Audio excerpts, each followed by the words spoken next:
welcome to the Lady Yum Yum Show. Today we're making another recipe in the Hearty and Healthy series. Today it's roasted vegetable stew. Stews are one of my favorite things on cold winter days, and I hope you enjoy them too. Let's get started by getting our roasted vegetables out of the oven.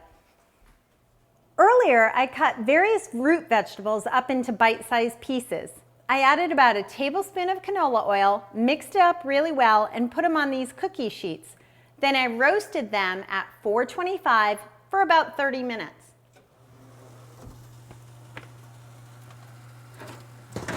These look pretty darn good. They're just starting to get some of that golden brown on them.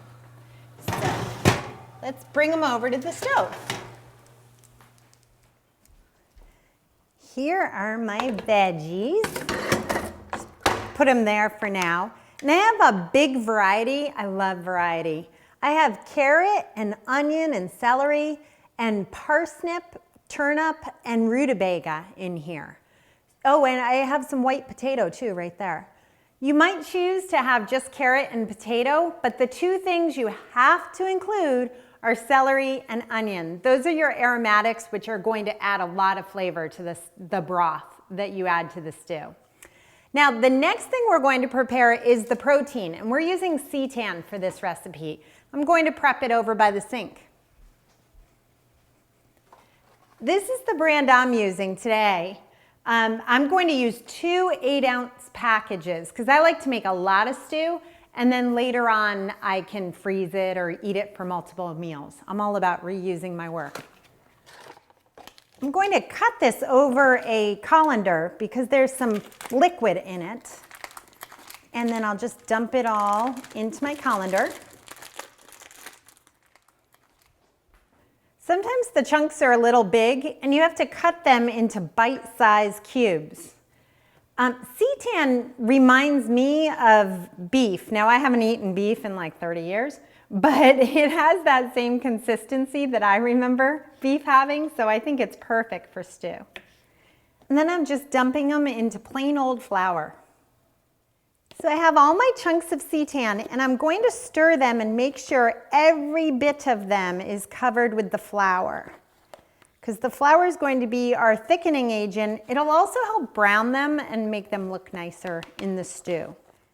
Now I'll add about a tablespoon of oil to my fry pan, and just enough to coat the whole bottom because that'll help brown the flour and seitan chunks.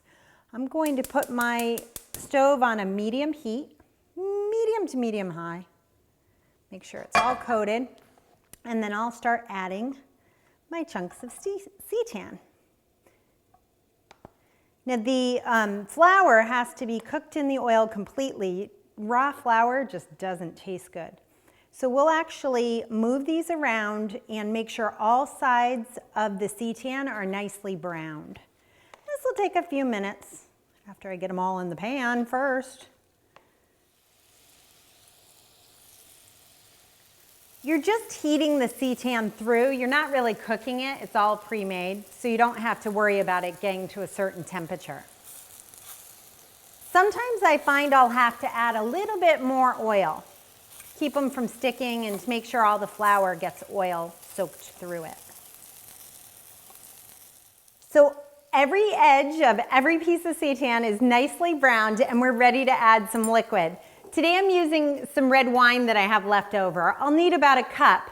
Near St. Patrick's Day, I use Guinness beer, or you can just use stock if you don't like to use alcohol. So we'll just pour this right over. Stand back when you add wine. It shouldn't flare up, but you never know, and it does steam a lot. And you'll see it thickens up, and that's going to be the thickening in our stew.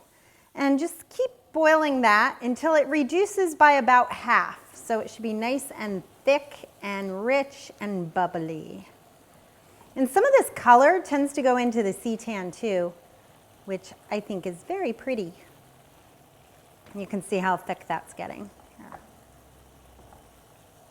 Okay, now we will put this whole thing into our big pot.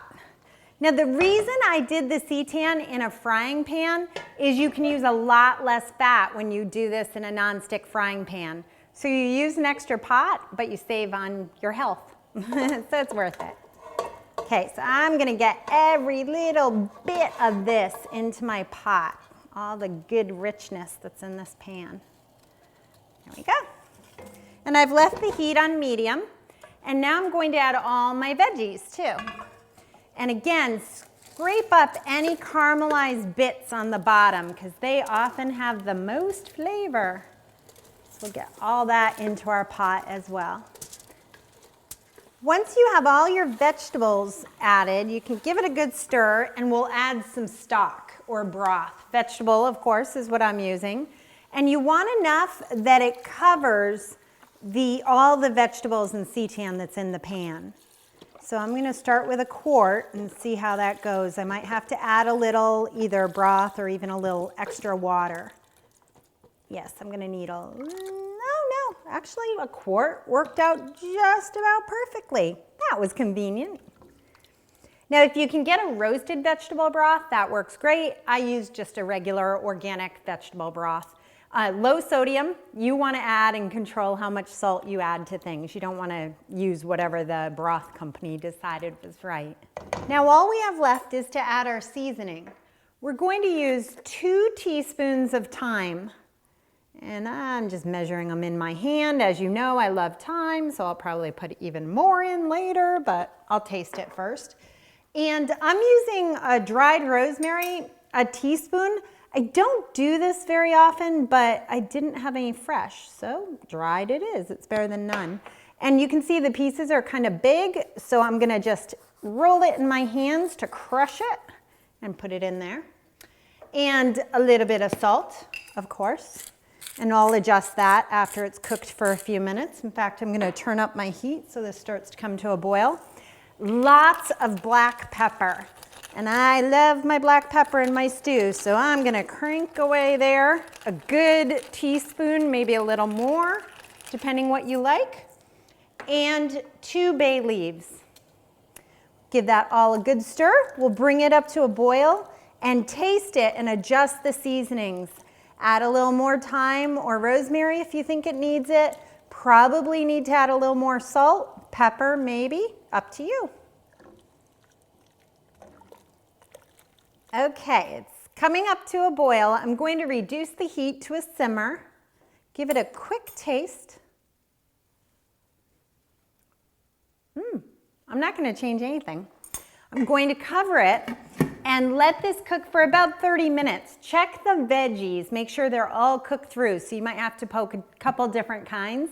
And in about half an hour, we have stew. Ooh, it looks so good. Like I said, nothing is better in winter than a nice big bowl of stew. Did a nice big bowl for myself. A little extra gravy. I'm gonna take a nice big bite. What shall I eat? Oh, it's very hot. Got a nice piece of turnip. Veggies are perfect, all cooked through. And the sauce, so good. Give this one a try. Another nice hearty and healthy meal for a cold winter's night. See you next time.